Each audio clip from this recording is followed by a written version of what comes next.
Okay, so next thing is to mix this together. Yes, I'm using chopsticks. Yes, Uncle Roger would probably be very, very happy to see it. Yes, I'm going to cover it up because it's not a pretty color. It becomes like a beige. I mean, it's milk, soy sauce, Worcestershire sauce, and an egg.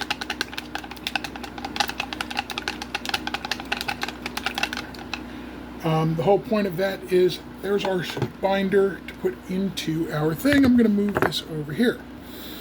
In here, as I said, we have fresh breadcrumbs. We have our meat.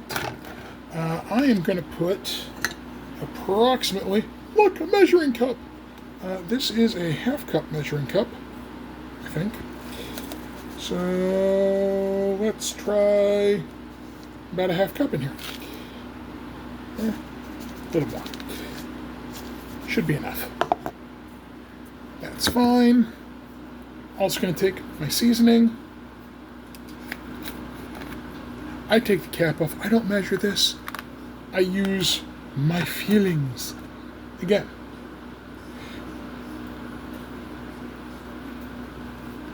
I like things flavorful.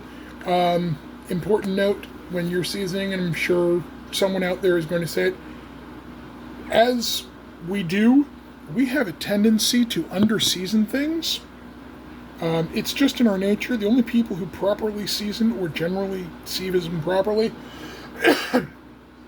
are chefs and actual cooks. You see this on the Food Network all the time. They talk about seasoning with authority. When you put salt on something, you put pepper on something, and you're going to cook it, remember, all those juices are going to, and moisture is going to start to come out.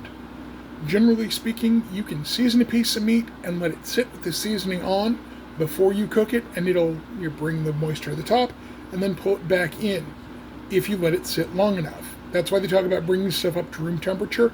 Number one, it's never going to get up to room temperature. Number two, what they're saying is that you want it, to basically, if you season it, it will bring it up and then draw this moisture back in.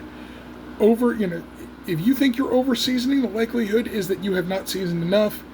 I am a firm believer in doing it a little extra. Now comes the part of the job that I kind of hate. I have a texture. I have all sorts of texture. I don't like stuff on my hands, and I don't have gloves. So we're just going to get in here. The general thought on the process is to sort of combine the breadcrumbs with the meat. We do not want to overwork the meat.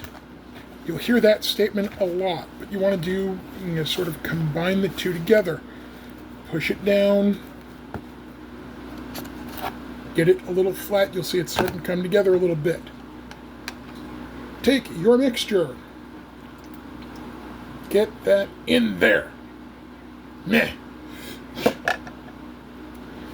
And now we have what looks like the swamp, the bog of despair, or swamp of sadness, or if you're Gen X, you get that reference. If you're not, read a book. It's stupid. I don't know why I said that. I think this is way too much, but it's fine. It's a little wet. You know what? I have more breadcrumbs. I can sop that up. That's fine. So now we're probably up to about a cup of breadcrumbs. And guess what? The breadcrumb will sop and soak that moisture in. To be fair, like I said, this was 2 heels of bread. We do have 7 potatoes. So it's important to note that these potatoes will take up space, and because we're building a shell around it. Is this still a little wet? Yeah, I think it's still a little wet. I'm going to add a little bit more breadcrumb. I gotta be honest, I've used most of the breadcrumbs. This is the difference of a home cook and a professional. Professionals would have been like, oh, I'm working with exactly this amount and exactly this amount. I'm sorry, guys, I'm not that guy. I cook by what looks right to me. and how I feel. How do I mix my meatloaf? Kind of like you need bread. I pull it up from the bottom, fold it over the top, press down, heel of my hand or my knuckles. In the end,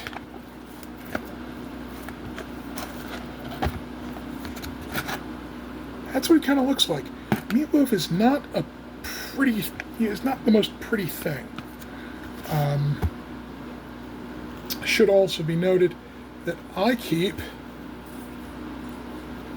paper towels really close by because, again, I don't particularly like my hands feeling all gushy. Now, this is not going to help me because I still have to form our meat shells around the potatoes, but that's okay. I also have to prep the pan that I'm going to put the potatoes in. Okay, so I went and I washed my hands. God forbid Chef Reactions, who I really enjoy, sees this, and I didn't wash my hands, there'd be a whole tirade about congratulations, you didn't wash your hands. I washed my hands. This is canola oil in a can. It is a little bit butter flavored. Do I have regular oil? Sure I do. Do I have butter? Yeah, I do. I also have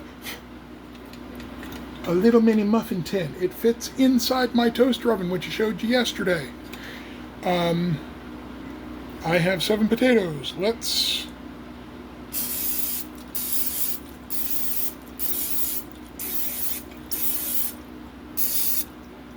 There we go. There's 7 things. Put that up here. We're going to take this, put this off to the side, bring our meatloaf mixture back down, slide our potatoes over. And I'm just going to show you real fast, bring you a little closer to me before I put you right back. Potatoes, meatloaf, pan. Why am I doing it this way? Well, I'm doing it this way because the shortest distance between 2 points is a straight line. If I'm going to do this, I would rather do this as direct as possible. I am also, at this point, taking my cheese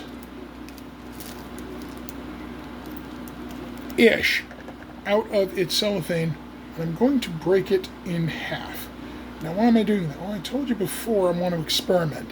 This is what I meant by I'm not a professional, I'm a home cook, and I do weird things with food. When I say I do weird things with food, look, guys, I'm a madman with a pan. I don't, like I said, I don't believe in rules. I know people have made cheeseburger meatloaf before. If I had bacon, I could wrap bacon around the outside. I don't have bacon. Honestly, I have some sausages in my fridge. I have some ham in my refrigerator. I'm not playing with that today. But what I am going to do is take my little mini potato and I'm going to take my cheese. I am going to put this around the potato like that. I'm going to squeeze it a little. Maybe it'll stick, maybe it won't. Yeah, it's apparently not melted enough to do that. That's fine. I'm going to take a scoop of my meatloaf mix. I'm going to put my potato and my cheese in the center. And I am going to work it in my hands up and around. Need a little more. That's fine. I'll put that on top and I'll work it down. because what we're doing is encompassing it into sort of a ball egg shape.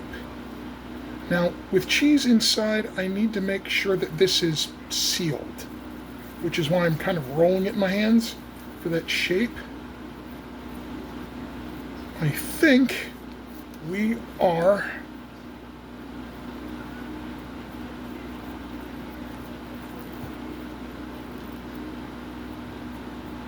good, and there is number one.